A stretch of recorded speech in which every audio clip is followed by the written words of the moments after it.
At 14:03 on August 10, 1944, Major Joe "Smokey" Stover of the 362nd Fighter Group pushed the nose of his P-47D Thunderbolt, a Jug, down. The 8-ton plane shuddered as the 2,300 horsepower Pratt & Whitney R-2800 double Wasp radial engine began its diving howl. The smell of high-octane gasoline, hot oil, and Stover's faint odor of sweat filled the armored cockpit. Below him, at 9,000 feet, the winding road from Argenton to Falaise, France, didn't look like a road. It looked like a river of German steel. Stover was on an armed reconnaissance sweep, and he had hit the jackpot. It was the retreating German 7th Army, a miles-long snake of panic, trying to escape the Allied encirclement. Stover could see it all: panzer tanks, armored vehicles, troop transports, horse-drawn artillery carriages, all bumper to bumper, racing east. The problem was what lined the road. Like barbs on a wire, hundreds of red and white dots began to blink below him. It was the Luftwaffe's mobile 20mm and 37mm flak guns. In seconds, the air around Stover's squadron turned into a wall of black and gray smoke clouds. The sound wasn't fire, it was a solid hammering, the thump-thump-thump of exploding 20mm shells and the deafening whump-crack of the 88mm, joining the fight. For a normal fighter pilot, in a P-51 Mustang or a Spitfire, this was a death sentence. Their liquid-cooled Merlin engines were marvels of engineering, but vulnerable. A single piece of flak shrapnel, a lucky 20mm shell in the wrong place, and the vital radiator glycol would leak out. The engine would seize in under 3 minutes. It would be a parachute jump over a panzer division. But Stover wasn't in a Mustang. He was in a Jug. Slang for juggernaut, or behemoth. Jug came later. The P-47 was built like an armored milk truck. Its R-2800 engine was an air-cooled masterpiece. There was no vulnerable radiator. It was an 18-cylinder mass of forged metal that could absorb an unbelievable amount of damage and keep running. Squadron, form the fighter stack. Priority targets, anything armored. I'm going in first, Stover growled over the radio. He ignored the flak bursts. He dove deeper, the plane accelerating to 450 miles per hour. He lined up his K-14 gyroscopic gun sight not on a plane, but on a Tiger tank. At 4,000 feet, he hit the trigger for his bombs. 2 500-pound bombs dropped from his wings. He kept diving. At 2,000 feet, he fired his 5-inch HVR rockets, which left the rails with a deafening swoosh. Then, at 1,000 feet, traveling at over 600 feet per second, he hit the main trigger. This wasn't a fighter. It was a flying buzzsaw. 8.50 caliber M2 Browning machine guns, 4 in each wing, erupted in unison. The entire plane vibrated violently from the recoil. A river of incendiary tracers converged on the convoy, chewing through canvas-topped trucks, detonating ammunition vehicles, and sweeping flak crews from their guns. The sound was like tearing a god-sized piece of canvas. Stover passed so low he could see the panicked faces of the German drivers. The flak was too intense. He yanked the stick hard, his body crushed into the seat by the G-force, as his wingmen dove in to repeat the process. This unbelievable scene, repeated by hundreds of P-47 pilots that day, was the culmination of a strategic failure. The P-47 Thunderbolt, the plane Stover was using to decimate tanks, was never designed for this. It was designed as a high-altitude escort fighter to protect B-17 bombers over Berlin. And at that job, it had failed. It was a billion-dollar failure. Republic Aviation, led by the brilliant but brutal Alexander Kartveli, had designed it around the R-2800 engine, the largest and most powerful piston engine in the world. The result was a monster. It was the largest single-engine fighter of the war. Empty, it weighed 10,000 pounds, nearly double that of a Spitfire. Pilots hated it. It was slow on the climb. It couldn't maneuver. It consumed fuel at an alarming rate, giving it a short range. In the dogfights of 1943, the agile German Focke-Wulf FW-190s flew circles around it. The P-51 Mustang, with its liquid-cooled Merlin engine and laminar flow wing design, arrived and stole its job, its glory, and its purpose.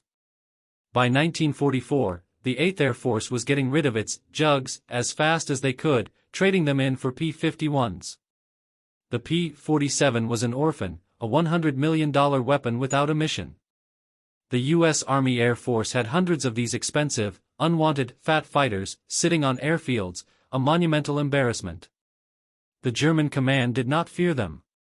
They were a joke. But one air general didn't see them as a failure.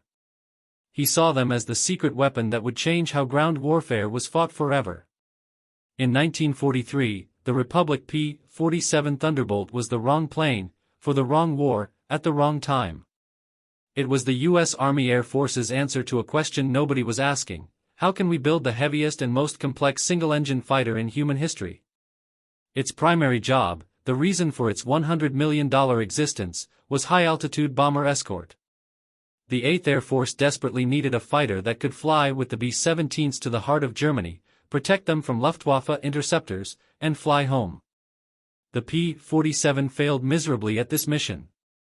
The brutal statistics told the story. First, there was the weight. Empty, a P-47D weighed over 10,000 pounds. By comparison, the agile British Spitfire weighed 6,700 pounds, and the Focke-Wulf FW-190, its main adversary, weighed only 7,000 pounds. The P-47 was a literal jug behemoth.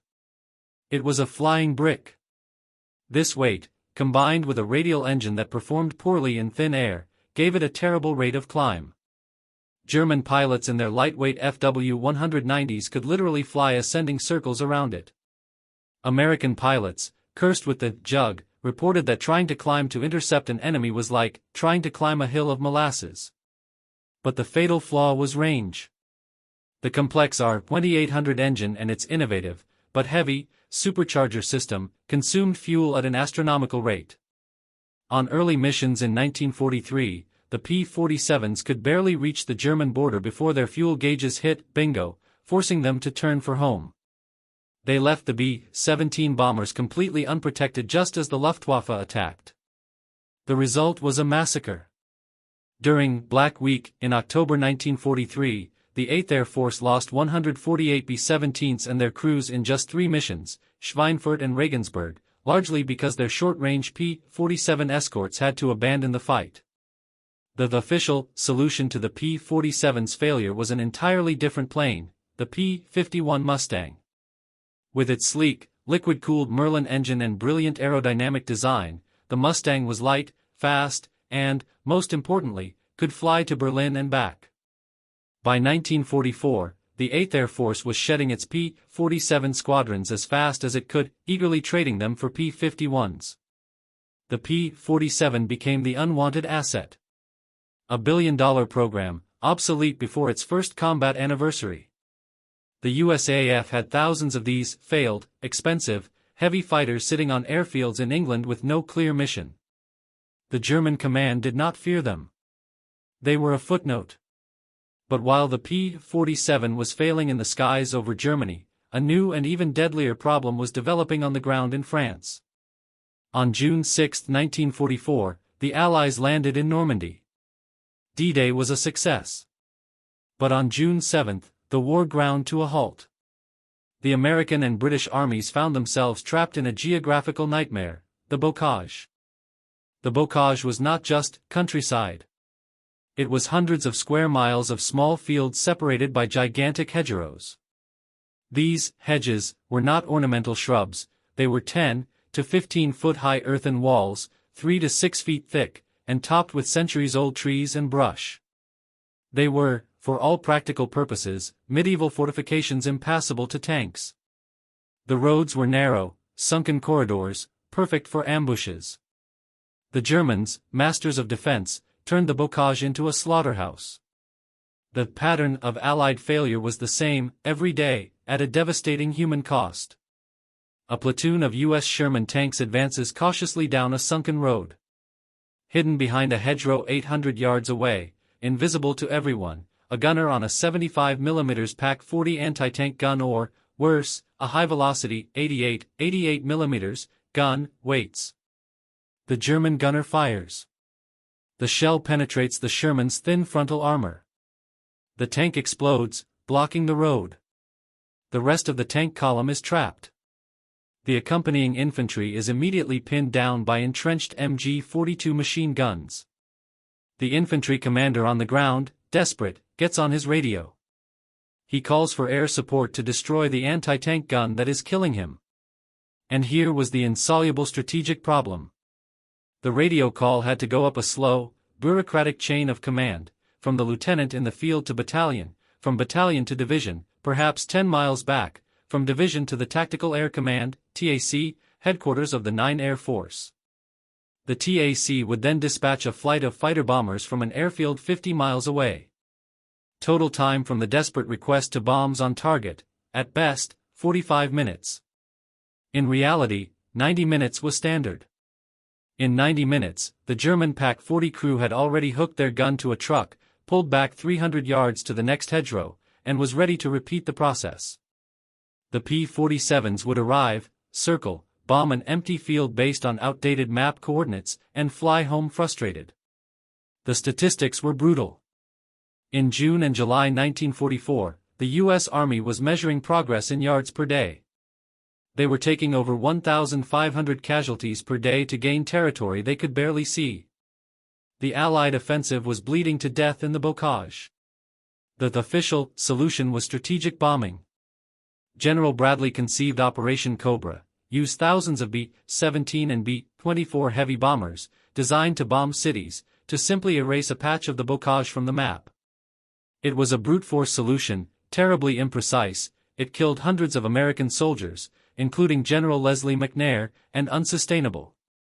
They were using a strategic hammer for a problem that needed a tactical scalpel. The problem wasn't a lack of air power. The unwanted P-47s were sitting on their airfields, their pilots bored. The problem was time. It was communication. It was the 90-minute gap between the man on the ground being killed and the man in the air who could save him. The man in charge of fixing the bloody stalemate in Normandy was not an armchair strategist in Washington or a high-altitude bomber baron in an English castle. He was Major General Elwood Pete Quesada, commander of the 9th Tactical Air Command, 9 TAC. And at 40, he was the youngest two-star general in the U.S. Army, a man whose entire career seemed to be a preparation for this exact problem. Quesada was the antithesis of the military bureaucrat. He was energetic, dark-haired, handsome, and notoriously impatient. He had a physical aversion to paperwork and a deep suspicion of standard operating procedures. His philosophy was simple: if something is stupid, stop doing it. And to Quesada, the idea of having $100 million P-47 pilots sitting on freshly captured French airfields, playing cards and waiting for orders from headquarters, while American infantrymen were being killed just 20 miles away by a single anti-tank gun, was the height of stupidity. He was not a product of the West Point Academy. Born in Washington, D.C. to a Spanish diplomat, Quesada was an outsider who attended Georgetown University and the University of Maryland before enlisting in the Army Air Corps. He learned to fly in the fragile biplanes of the 1920s and quickly earned a reputation not just as a skilled pilot, but as a gadget man. He was less interested in dogfighting tactics than in the mechanics of flight and the science of aviation. His secret qualification came not from commanding men, but from tinkering with machines. In 1929, then-Lieutenant Quesada was one of 5 pilots selected for one of the great feats of aviation's golden age, the Endurance mission. The aircraft was a Fokker C-2A trimotor, nicknamed the Question Mark. The goal: to prove that aerial refueling was viable by staying aloft for as long as possible. For 150 hours, 43 minutes, and 15 seconds, nearly 7 full days, Quesada and the crew lived in the sky over Los Angeles. It was a record-breaking feat, but for Quesada, the lesson wasn't about piloting, it was about systems. He and the crew weren't just flying, they were operating a complex, near-collapse machine. They had to conduct aerial refueling 43 times, grabbing a canvas fuel hose from another plane flying 20 feet above them, often drenching themselves in gasoline. When an engine began to fail, they fixed it in flight, crawling out onto the wing against the 80 miles per hour wind. They changed spark plugs, lubricated rocker arms, and patched fuel lines with wire and tape. The question mark taught Quesada the defining lesson of his life: the limits of equipment are just a suggestion. He learned that with ingenuity, willpower, and a tolerance for bureaucracy, air-to-air refueling was not standard procedure. You could hack the machine to do the impossible. He was no longer just a pilot, he was a systems integrator. His second secret qualification came from his obsession with a technology most pilots hated: the radio. In the 1930s, aircraft radios were heavy, unreliable, and full of static. Most pilots preferred hand signals. Quesada, however, saw the future. He spent years working in technical development, testing new radio equipment. He understood the physics of communication.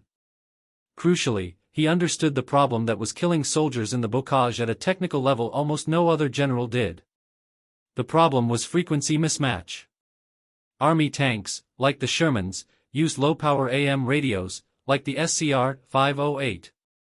Air Force fighters, like the P-47, used high-power VHF, very high-frequency, radios, like the SCR-522. One could not talk to the other. They operated on entirely different planes of existence. The 90-minute chain of command solution wasn't tactical, it was a bureaucratic workaround for an engineering failure. And Quesada was an engineer at heart. Finally, Quesada had seen the alternative. As a military attaché, he had closely observed the Spanish Civil War and the early campaigns of World War II. He saw the Luftwaffe's Blitzkrieg in action. He saw how the Junkers Ju-87 Stukas operated. They didn't circle at 10,000 feet waiting for coordinates from an HQ 100 miles away. German forward air controllers were on the front lines, often in their own armored vehicles, with radios that spoke directly to the pilots. The Stukas weren't air support, they were on-demand flying artillery. Quesada had a close relationship with the ground commander who was stuck in the bocage, General Omar Bradley. Bradley was Quesada's opposite, calm, professorial, methodical, but they both shared a deep pragmatism.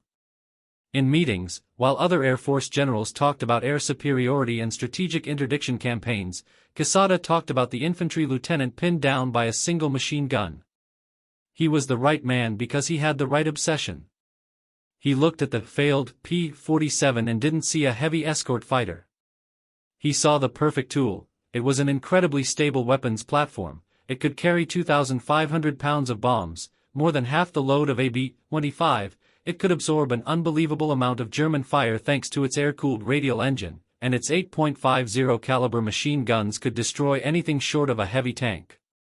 The plane wasn't the problem. The plane was the solution. The problem was the 90-minute gap. The problem was the radio. And Pete Quesada, the gadget man from the question mark, was about to hack the biggest war in history. Pete Quesada's aha moment was not a quiet epiphany in an office in London. It was a click of frustration, born in the epicenter of the carnage. It was early July 1944, in his forward headquarters in Normandy, little more than a tent and a radio truck, listening to the Army's casualty reports and his own pilots' mission aborted reports. The soldiers were dying by the thousands, trapped in the bocage. His P-47 pilots were circling over the battlefield, loaded with bombs and rockets, utterly unable to find the tiny, camouflaged machine gun nests and anti-tank guns that were massacring the infantry. The 90-minute gap was an unbridgeable chasm. The scene of inspiration was almost certainly a heated discussion with one of his communications officers. Quesada, looking at the information flow chart, a complex web of arrows going from the tank's AM radio to the battalion's field telephone, to the division's switchboard, to the HQ's teletype, to the airfield's VHF radio, had his engineer's epiphany. He realized everyone was trying to fix the process. They were trying to make the human bureaucracy faster. "This is stupid," he likely growled. "The bureaucracy is the problem. Why can't the pilot just talk to the guy in the tank?"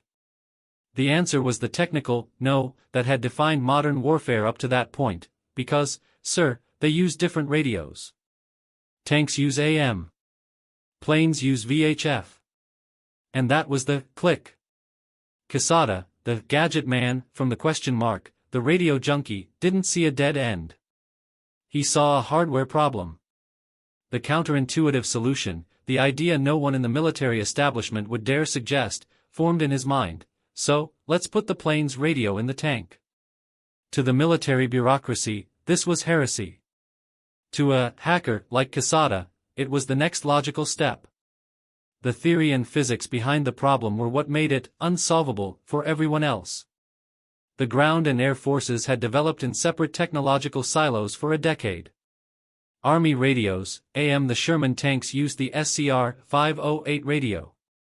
It was a low-frequency amplitude modulation, AM, radio. It was good for short-range ground communication, as its radio waves could follow the curvature of the Earth. But it was notoriously full of static, noisy, and incredibly easy for the Germans to intercept and triangulate. Air Force radios, VHF. The P-47s used the SCR-522 radio. It was a very high-frequency, VHF radio. It was the peak of 1944 technology. It operated on a much higher frequency band, making it crystal clear, nearly static-free, and operated on line of sight. This made it perfect for air-to-air communication and nearly impossible for the Germans to intercept from the ground. One radio could not talk to the other. It was like trying to play a vinyl record on a cassette tape player.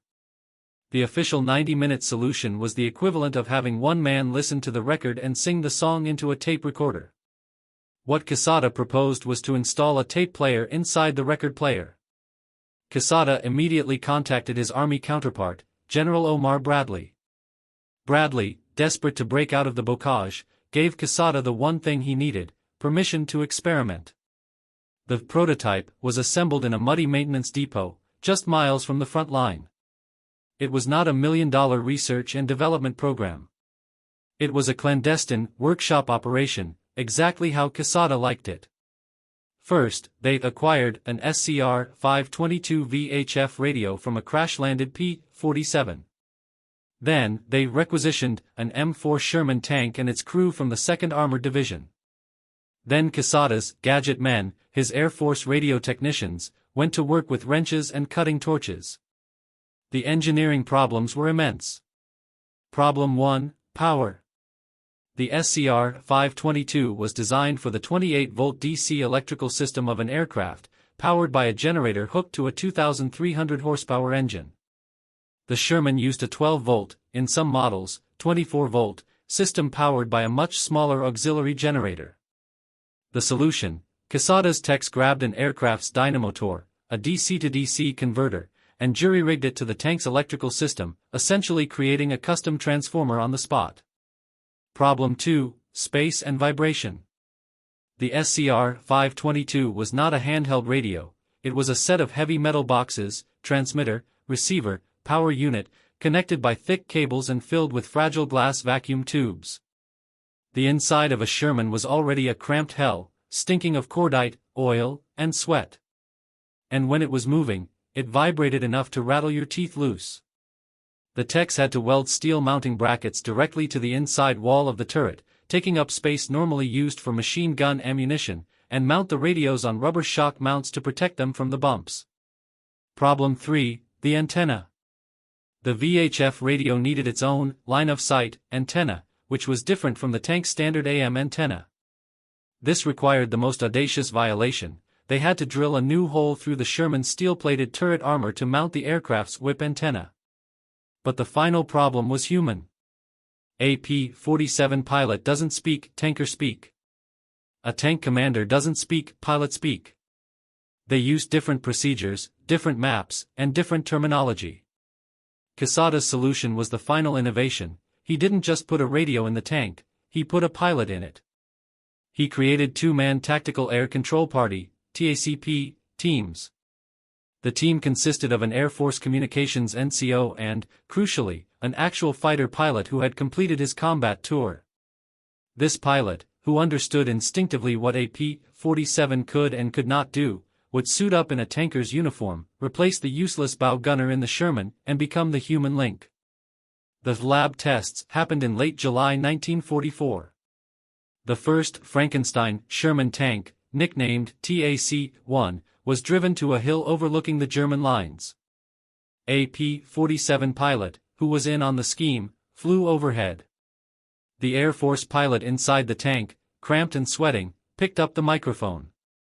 He used the new call sign Quesada had invented for these units, Rover Joe. Rover Joe 1 calling Victor 4-5, do you read me?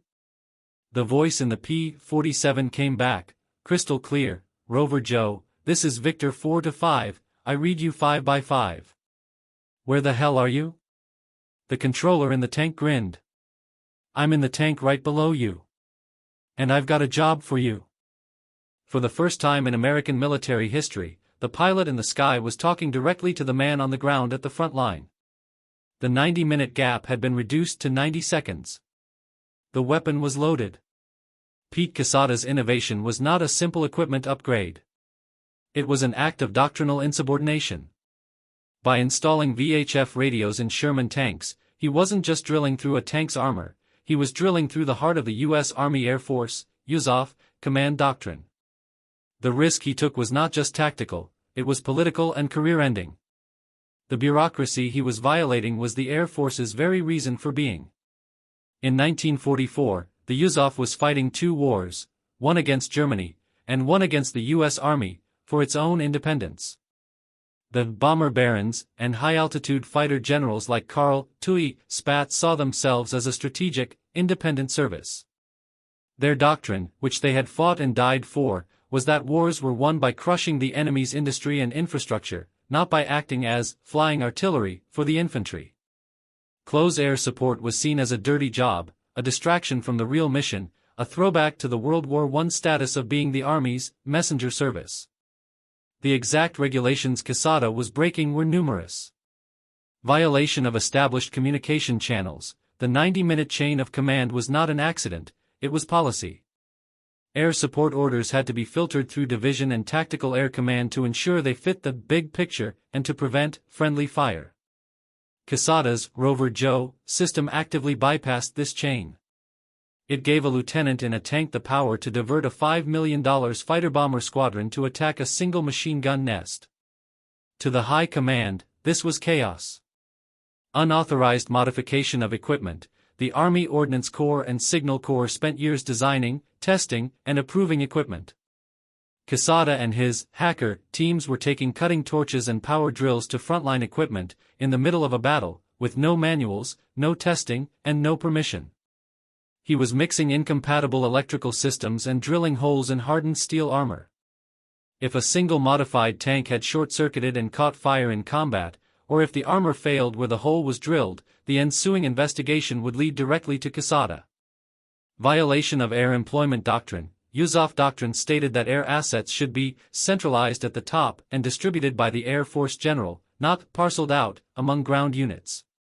By putting pilots in tanks and giving them direct control of the P-47's overhead, Quesada was effectively handing control of his precious fighter squadrons over to Army captains and majors. This was the greatest sin an Air Force commander could commit against his peers. The official no did not come as a direct stop order. It came as massive passive resistance from his superiors and colleagues. When Quesada proposed his ideas, the response from the 9 Air Force HQ bureaucrats in London was one of veiled horror. "General, that is tactically unsound. We cannot risk the friendly fire. Doctrine states control must remain at the command level." The message was clear: this is not how we do things. Proceed at your own peril. The consequences of failure would be absolute and career-fatal. Imagine the scenario. A tired pilot in the air misunderstands the map coordinates from an equally tired, frightened pilot in a Rover Joe tank who is under fire. The P-47 squadron drops 16 500-pound bombs, not on the enemy, but on an American battalion assembling for an attack. If this friendly fire disaster occurred, Quesada's Rover Joe experiment would end instantly. He would be remembered not as an innovator, but as a reckless cowboy who got his own men killed. He would be summarily relieved of command by General Eisenhower, his 20-year military career over in disgrace. And, worse for history, his failure would be used for decades as the perfect example of why direct, responsive close air support was a dangerous, unworkable idea, condemning future generations of infantrymen to fight without it. Quesada's decision to act anyway was based on a single moral conviction: the cost of bureaucratic inertia was higher than the risk of innovation. The 1,500 casualties a day in the bocage was not a future risk, it was a present, bloody reality. His chief accomplice in this doctrinal rebellion was the man who was paying the price for that inertia, General Omar Bradley. Bradley was the Army customer who was desperately unhappy with the product the Air Force was providing. When Quesada went to him and asked, "How about we try it this way?" Bradley didn't just agree, he became Quesada's political shield. Bradley gave Quesada his Sherman tanks to modify, provided his Army radio teams to help with the installations, and, most importantly, gave him top cover from the higher-ups. The Quesada-Bradley partnership was the real rebellion. It was an Air Force general and an Army general striking a battlefield bargain that bypassed their respective service commands, all in the name of stopping the slaughter in the bocage. The surgery took place not on a single man, but on a 30-ton steel monster. The scene was not an airfield, but a muddy, diesel-stinking 2nd Armored Division maintenance depot, hidden in an artillery-shattered apple orchard just miles from the St. Lo front line. The date was mid-July 1944. The bocage stalemate was in its 40th day of carnage. While the infantry was dying in grenade duels in the hedgerows, Pete Quesada's clandestine team, a Frankenstein group of Air Force radio technicians and Army tank mechanics, was racing against time. They were performing unauthorized field modifications on a dozen M4 Sherman tanks. General Omar Bradley had given his blessing, but this was not a development program. It was a battlefield hack, and time was running out. The tension was palpable. Every man there knew something big was about to happen. The Army was accumulating ammunition and fuel on a scale never seen before. Operation Cobra, the great effort to break the German lines, was scheduled for the coming days. The official solution for the breakout would be a saturation bombing by 4,000 heavy bombers. But Quesada knew that after the bombs fell, the tanks would have to advance. And when they did, the Rover Joe system would be the only thing preventing the offensive from bogging down in the same bocage nightmare, 500 meters past the starting line. The surgery itself was an act of technical heresy. The Air Force sergeants, accustomed to the clean wiring of a P-47 cockpit, looked in horror at the cramped, oily interior of a Sherman. The first step was the most brutal, grabbing a heavy drill and a cutting torch. They had to drill a new hole in the 60mm cast steel turret for the VHF antenna. The sound of the drill screaming against the hardened armor was sacrilege to the tank crew. Every ordnance manual said that modifying the armor was suicide, creating a weak spot that a PaC-40 shell would find. "If General Patton saw this, he'd shoot us," murmured a tank sergeant. "General Quesada will shoot us if we don't," the Air Force technician replied. Inside, it was worse. They tore out the bow machine gun's ammunition racks to make room. They welded crude steel brackets to the inner wall to attach the SCR-522 radio assembly, the transmitter, the receiver, and the power box. Then came the wiring, a nightmare of improvisation. The SCR-522 needed 28 volts DC. The Sherman provided 12 volts, or 24, depending on the model, from an already overloaded electrical system. The solution was a retrofitted aircraft dynamotor, which emitted a high-pitched whine, consumed precious battery power, and created yet another heat source inside what was already a suffocating metal box. The final part of the preparation was human. The Rover Joes, the volunteer fighter pilots, began to arrive. Men like Captain Raymond "Ram" Baxter, who had completed their 70 combat flights in P-47s, were pulled from their squadrons, where they were aces, and told their new mission: they were now infantrymen. They exchanged their clean flight suits and A-2 jackets for dirty, grease-smelling tank uniforms. The tension of the wait for these men was unique. They weren't just soldiers waiting for a battle. They were the central nervous system of an untested experiment. They sat in their modified TAC tanks, testing the radios. The familiar hiss of the VHF was comforting, but what they saw through the tank's hatch was terrifying.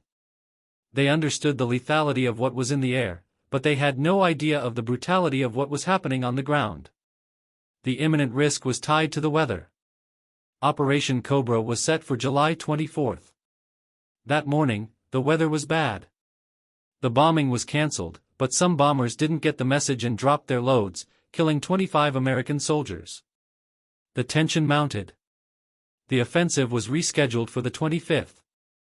Quesada was at his forward command post, a radio truck, watching the sky.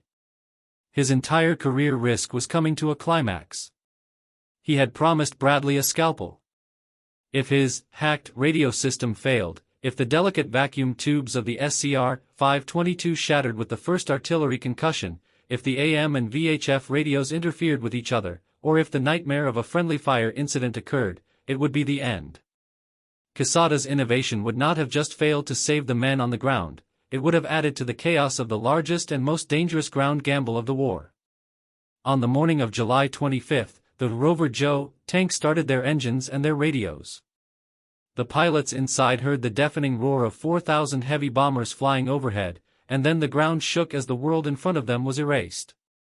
The official solution had begun. But Quesada and his Rover Joes knew that the real test, the 90-second test, not the 90-minute one, was about to begin the moment the tanks crossed the start line. On July 25, 1944, at 11 a.m., the ground in Normandy stopped shaking. For 3 hours, 4,000 heavy B-17 and B-24 bombers had dropped 4,000 tons of explosives on a 5-mile stretch of the German front line near St. Lo. The official solution, Operation Cobra, had been executed. The air was thick with dust, smoke, and the smell of pulverized earth.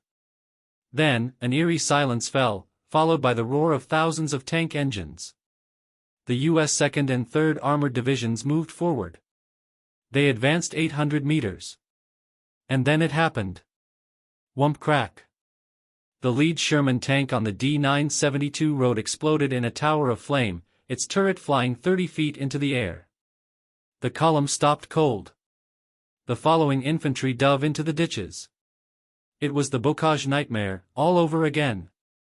The strategic bombing, as massive as it was, had missed. The dust had hidden the most entrenched German defenders. Hidden in an apple orchard 1,000 meters away, a single 88 mm gun from the Panzer-Lehr division had survived. And it had the road zeroed. For the German commander, this was standard procedure. He had stopped the attack, killed a tank, and would now wait for his infantry to pick off the pinned-down American soldiers. But something was different. In that American column was a TAC-1 Sherman. Inside the cramped, cordite-smelling turret, Captain Ram Baxter, a P-47 pilot wearing an Army uniform, grabbed the microphone of his Frankenstein SCR-522 VHF radio. His heart was pounding in his chest. The 88 mm shell had passed so close he had felt the concussion through his own tank's armor. Above him, at 10,000 feet, flying in a slow, deliberate circle, was Major Joe, Smokey, Stover and the 362nd Fighter Group. They weren't hunting. They were waiting. They were the taxis on Quesada's cab rank. Baxter hit the transmitter. "Victor Leader, this is Rover Joe 1. Do you read me? We are taking hits." Stover's voice came back in Baxter's headset, instant, calm, and crystal clear. No static. No switchboard. No Division HQ, Rover Joe, this is Victor Leader. Loud and clear. I see your smoke. Where is the bastard? This was the moment. The 90-second test.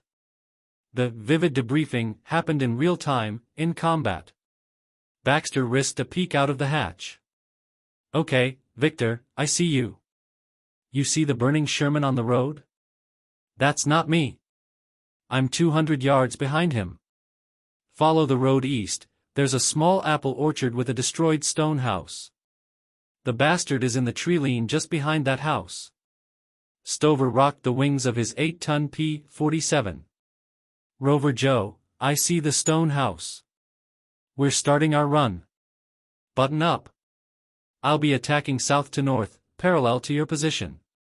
"I'm buttoned up," Baxter yelled. "Let them have it." Baxter's Sherman tank commander, a veteran Army sergeant, stared at Baxter like he was a wizard. "What the hell is going on?" he muttered. "The cavalry's here," Baxter said. Stover rolled his P-47 Thunderbolt. The plane that had been deemed a heavy failure as an escort fighter now proved its true worth. It was a rock. He dove through the ragged 20mm fire the Germans threw up, his R-2800 radial engine not even blinking. The sound wasn't the elegant whistle of a Merlin, it was the guttural howl of a 2,300 horsepower truck engine in a terminal dive. For Baxter and the tank crew, the sound was deafening. They felt the P-47 pass over their heads at maybe 500 feet. Then, Stover hit the trigger. 8.50 caliber machine guns opened up. The sound was like a giant tearing a mile-long sheet of metal. A river of tracers hit the treeline, dismembering the 88th support machine gun crew. Seconds later, Stover's two 500-pound bombs fell, hitting perfectly between the stone house and the orchard. The world disappeared in an explosion that rocked Baxter's tank. Black smoke, earth, and pieces of an 88mm gun flew 400 feet into the air. The ensuing silence was broken by Stover's calm voice on the radio. "Rover Joe, how was that for a shot?" Baxter's tank commander popped the hatch and stared through the smoke. His eyes were wide. He couldn't speak. Baxter grabbed the mic, his voice shaking with pure adrenaline. "My God, Victor! Shot on target. I repeat, shot on target. The 88 is gone. The road is clear." The inversion was total. For the German 88 crew, the world had ended. Their primary tactic, perfected over 7 weeks, was to shoot, watch the panic, reload, and shoot again. Their feedback loop was 3 minutes. Pete Quesada's feedback loop was 90 seconds. Before the first shell they fired had stopped burning, they were vaporized by an airstrike that came from nowhere, called in by a tank they didn't even know could talk to the skies. That single event, repeated dozens of times that afternoon by the other Rover Joe tanks in the 2nd and 3rd Armored Divisions, was the hinge on which the Battle of Normandy turned. The 2nd Armored Division, which had been measuring progress in yards per hour, advanced 5 miles before dark. The Bocage stalemate was broken. Quesada's scalpel had worked. The rebellion was vindicated. The success of the Rover Joe system in Operation Cobra didn't spread through the Army bureaucracy. It exploded across the front line like a fire in a gasoline depot. What had been a clandestine experiment by one rebellious general on July 25 became, by August 1, the unofficial but absolutely essential combat policy of the U.S. 3rd and 1st Armies. The bottom-up demand was instant and absolute. The news didn't come from an HQ memo, it came over the tank radios. The crews of the 2nd and 3rd Armored Divisions, now advancing miles per hour instead of yards per day, bragged to their neighboring units. The 4th Armored Division, still fighting under the old rules, would hear their neighbors on the ether calling in firestorms on demand. General Bradley's headquarters was suddenly inundated, not with requests for more ammunition or more tanks, but with a single frantic demand from every division commander: "Where are our Rover Joes?" General Patton, who had just taken command of the 3rd Army and was about to begin his famous race across France, heard about Quesada's innovation and, in his characteristic fashion, demanded it. He wasn't asking, he was ordering. A refusal to fight without, Quesada-style, air support became the new orthodoxy of the frontline soldier. For Pete Quesada, success became a logistical nightmare. He had proven the hack worked. Now, he had to turn it into a mass-produced weapon of war, and he had to do it during the fastest pursuit of the war. The first logistical challenge was hardware. A VHF SCR 522 radio wasn't something you could just order from a catalog. They were tightly controlled Air Force equipment, meant for million-dollar aircraft, not dirty tanks. But now, Sherman tanks all across Normandy were lining up at divisional maintenance depots, their crews refusing to advance until they were modified. Quesada's supply officers, under direct orders from their general, became smugglers. They began to cannibalize their own supply chain. SCR 522 radios earmarked for aircraft replacement depots in the UK were diverted. Damaged P-47s that came in for repair were the first targets. their radio units were ripped out before the engine mechanics could even look at the plane. The failed P-47, the plane the 8th Air Force was throwing away, suddenly became valuable not just as a plane, but as a parts kit for Quesada's revolution. The 9 Air Force maintenance crews became masters of midnight requisitioning, raiding their own depots to equip Army tanks. The second, and much harder, challenge was human. The original Rover Joe pilots were veteran combat aces. They were a finite, irreplaceable resource. Quesada couldn't just stick any radio operator in a tank. The man on the ground had to think like a pilot. He had to understand dive angle, friendly fire, marking a target, and the physics of a 500-pound bomb. Quesada's solution was an act of organizational genius. He formalized the rebellion. He issued an order to all his fighter groups: any pilot who completed his combat tour, 70 missions, had a new assignment. They weren't going home. They weren't going to a desk in London. They were going to the Army. He created the Tactical Air Control Party, TACP, teams as formal units. The veteran pilot, the man who had survived 70 dives into German flak, would now take his expertise and bring it to the turret of a Sherman. It was the first time in history that the combat muscle memory of one service was systematically transferred to another in the middle of a battle. Meanwhile, the bureaucracy finally caved. News of Bradley's breakout, powered by Quesada's system, reached Eisenhower's Supreme HQ. The Air Force generals in London and Washington, the same bomber barons who had scoffed at the idea of using fighters as Army artillery, fell silent. Quesada hadn't just broken the rules, he had rewritten them. Within days, the Frankenstein modification was given an official, after-the-fact technical designation. The Army Ordnance Corps, which would have had Quesada's men arrested for drilling holes in their turrets a week earlier, was now distributing technical diagrams on where to drill the hole for the VHF antenna for optimal structural integrity. Quesada's heresy became standard doctrine. Quesada himself, the protagonist, now embarked on the implementation tour. He was no HQ general. He was in his jeep, covered in dust, or in his personal P-51, which he also had an Army AM radio installed in, so he could talk to the tanks and his pilots simultaneously, traveling from one armored division HQ to another. He met personally with Patton, with General Courtney Hodges, 1st Army commander, and with all his division commanders. He wasn't just teaching a tactic, he was teaching a new language of war. He explained to the tank generals how the cab ranks worked. My P-47s will be up there, circling, 24/7. They are yours. Your Rover Joes will call them in. But you have to keep them busy. Don't waste them. The adoption was total. By early August 1944, every failed, unwanted P-47 in the 9 Tactical Air Command was pulled from medium-altitude escort missions, a job they hated, and permanently reassigned to what they did best, carrying 8 machine guns, 10 rockets, and 2 500-pound bombs, and flying low. The Fat Fighter had found its destiny, not as a fighter, but as the most feared ground attack weapon in the world. The system was in place. The weapon was loaded. And just in time. Because on August 12, the German 7th Army, trying to escape Patton's advance, was caught in a pocket near a town called Falaise.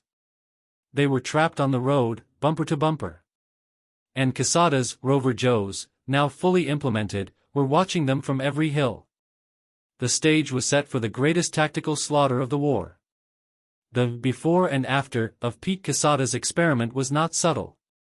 It was a geological time division in land warfare. The before was the Bocage stalemate of June and July 1944. The U.S. Army was buying progress with blood, taking 1,500 casualties to gain mere yards per day. Air support response time was 90 minutes, at best, making it tactically useless. The after was Operation Cobra, on July 25. The U.S. armored divisions, which had been paralyzed for 7 weeks, advanced 5 miles in the first 12 hours. Air support response time was 90 seconds. But Operation Cobra was just the test. The real payoff, the turning point where the P-47 and Quesada's Rover Joe system changed history, occurred 9 days later. And it was a slaughter on a scale that shocked even battle-hardened generals. On August 12, 1944, the German 7th Army and 5th Panzer Army, totaling nearly 200,000 men, were in full retreat from Patton's offensive. They found themselves cornered.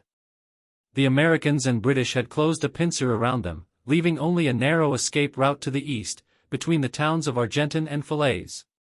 This became known as the Falaise Pocket. For the first time in the war in Western Europe, an entire German army was trapped in the open.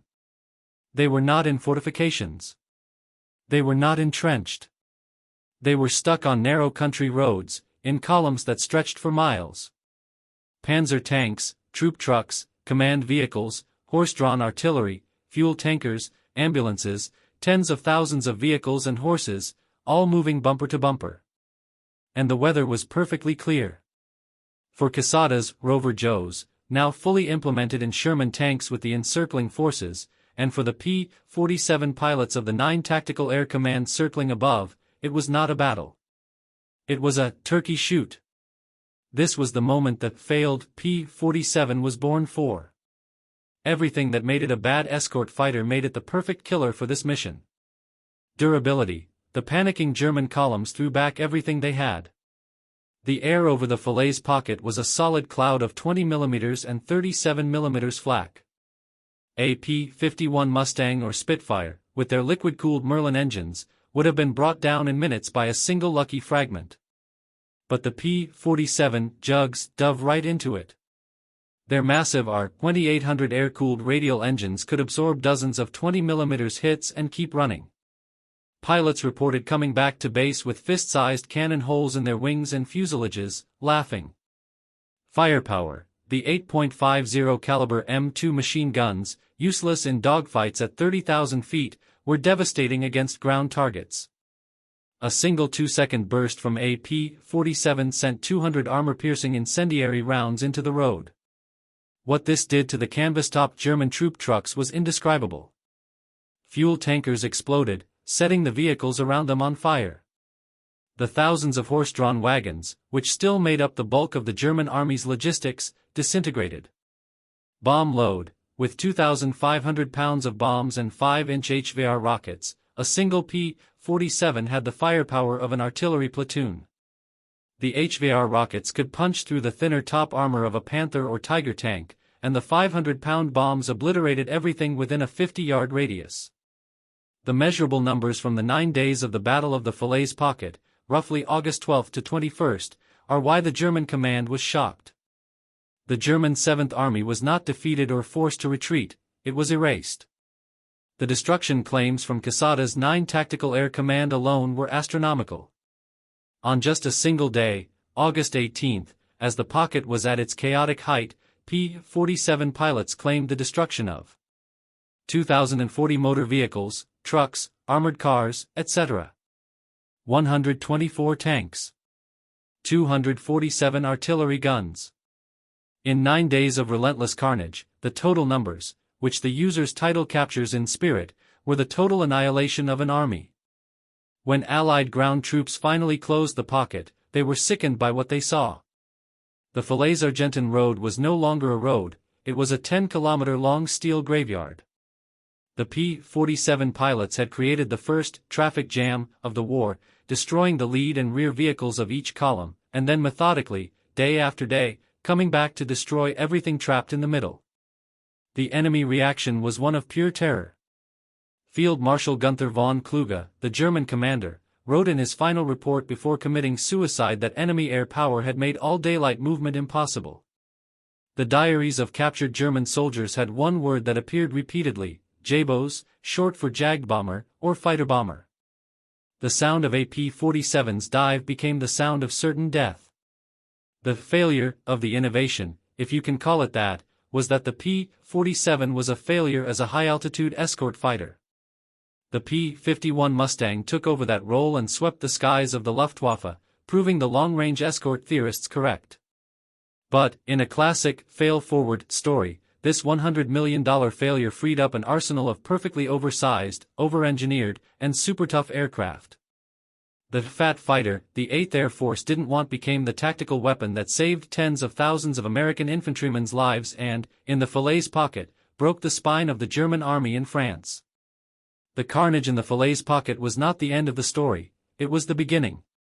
Pete Quesada's innovation, forged in secret to solve the Bocage stalemate, became the doctrine that defined the rest of the war and the entire future of modern combat. The fate of the protagonist, the hacker general. Pete Quesada did not rest after Normandy. His 9 Tactical Air Force, now inextricably linked to Bradley's and Patton's ground forces, became the spearhead of the Allied blitzkrieg across France. During the Battle of the Bulge, in December 1944, when bad weather initially grounded his P-47s, it was their return that broke the siege at Bastogne. The moment the skies cleared, his Rover Joes and P-47 cab ranks decimated the German panzer columns trapped on the snow-covered roads, just as they had at Falaise. For his role in breaking the Normandy stalemate and enabling the Allied breakout, Quesada was awarded the Distinguished Service Cross, the Army's second-highest decoration for valor. After the war, Quesada became living proof of his own doctrine. The U.S. Army Air Force was fighting for its independence, arguing that strategic air power, heavy bombers, was the key to future victory. But it was Quesada's tactical successes in Normandy that became the central argument that air power was an equal and decisive partner to ground forces. When the U.S. Air Force, USAF, was created as an independent service in 1947, Quesada was logically appointed the first commander of the Tactical Air Command, TAC. He took his Rover Joe battlefield experiment and turned it into the foundational doctrine of an entire branch of the military. He spent the rest of his career ensuring the 90-minute gap would never exist again. But his obsession with systems was not limited to the battlefield. After his retirement from the USAF as a lieutenant general in 1951, his reputation as the hacker general, who could fix broken systems, was legendary. When the commercial jet age began, it was plagued by a series of horrific mid-air collisions, including a disaster over the Grand Canyon in 1956. The nation's air traffic control system was broken, a patchwork of biplane-era rules. In a panic, President Eisenhower sought out the one man he knew who could fix a chaotic system under pressure, Pete Quesada. In 1958, Quesada was appointed the first administrator of the newly created Federal Aviation Agency, FAA, where he used the same relentless, break the rules for the good of the mission, approach to create the modern air traffic control system we use to this day. He died in 1993, revered as one of the true founding fathers of both the Air Force and modern aviation. The fate of the innovation, the birth of the modern battlefield. The fate of the P-47 Thunderbolt was the perfect example of the fail-forward thesis. As an escort fighter, it was a $100 million failure. But that failure is what saved it. By failing at its original job, it was perfectly positioned, heavy, overpowered, and nearly indestructible, for the job that truly mattered. It ended the war as the most celebrated and feared ground attack weapon in the Allied arsenal, with 15,683 units built. It went on to serve in the Korean War before jets finally rendered it obsolete. Today, the Fat Fighter is the star of any air show, remembered not as the failure that couldn't reach Berlin, but as the jug that broke the German 7th Army at Falaise. But the true legacy is that of Quesada's Rover Joe system. The idea of putting an air power expert on the front line, with a radio that talks directly to the plane above, did not disappear. It became the foundation of all Western warfare. In the Vietnam War, the pilot in a Rover Joe tank evolved into the Forward Air Controller, FAC, in a small O-1 Bird Dog airplane. When that pilot fired a white smoke rocket at a target and said, "Hit my smoke," he was using the same language and doctrine Quesada invented in the Bocage. In the 1991 Gulf War, the P-47 evolved into the A-10 Warthog, another failed plane, deemed too slow and ugly by the Air Force, that proved to be an indestructible tank killer, guided by controllers on the ground. In the mountains of Afghanistan, the Rover Joe was the Air Force Joint Terminal Attack Controller, JTAC, an airman embedded with an Army Special Forces unit. When that JTAC used a satellite radio and a laser designator to guide a 2,000-pound bomb from a B-1 Lancer bomber at 30,000 feet to hit a Taliban cave 50 meters away, he was the direct, modern-day incarnation of Ram Baxter in the TAC-1 Sherman tank. Quesada's innovation was the creation of the TACP, Tactical Air Control Party.